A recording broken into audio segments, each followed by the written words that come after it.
The triangle choke is used whenever your assailant's elbow crosses his center line. For example, in the course of the ground fight, if Rich's elbow passes his center line, then it's something I can take advantage of. We're going to start with an easy reference point. Let's say, for example, Rich grabs both my wrists. So we're going to do a typical CFA escape from a two-hand wrist grab. Now I have control over where Rich's elbow is going to go. Now you can see that the elbow has passed his center line. From this point here, all I'm going to do is lower my base on top of him. So now my chest is helping keeping his elbow compressed against his chest.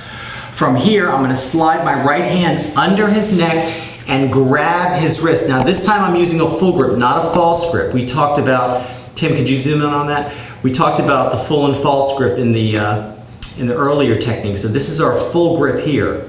Now from this point, what I'm going to do is I'm going to bring myself back up and support some of my weight on his elbow. What I'm going to do is turn him over as I roll on top with him. So now I have his arm configured almost like a triangle. Now let's go back for a second. One thing I want to tell you is when I get to this position on Rich and I put my hand on his elbow and I start to turn him like a dial, loosen up on your legs a little bit, because if your legs are super tight, he won't go anywhere. You're actually fighting yourself. So loosen up on the legs and allow your partner to turn over. From this position, you could strike, or you can also get submission. You can also put the fist into the lower back and bring him up until you get submission this way as well. It's called the triangle choke. And again, it's very effective when the assailant's elbow passes his center line.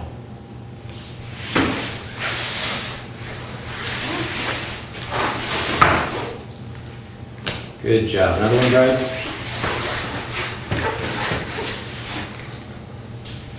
Notice how Brad drops his weight, secures the hold, turns him over, loosens up his legs so he can turn Rich over, and then he gets submission. So Rich grabs the wrist, Brad does the escape, traps his arm, slides under full grip, turns, hand back of the head, and he pulls in as he pushes his head into the crook of his arm. Lowers the base, turns him, loosens him, and pulls. Okay, just slow it down a little bit, Brad. I want to show them something. Okay, Brad do the escape.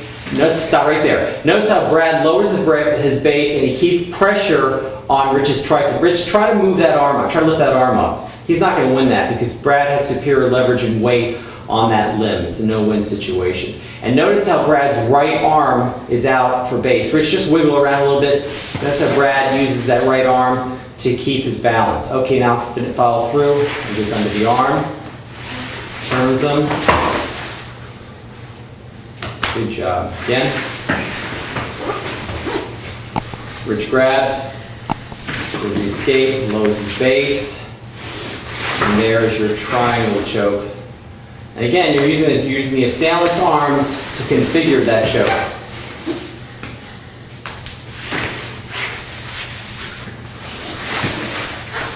Hold the position. Rich, try to get out of that. Again, it's a no-win situation. Good job.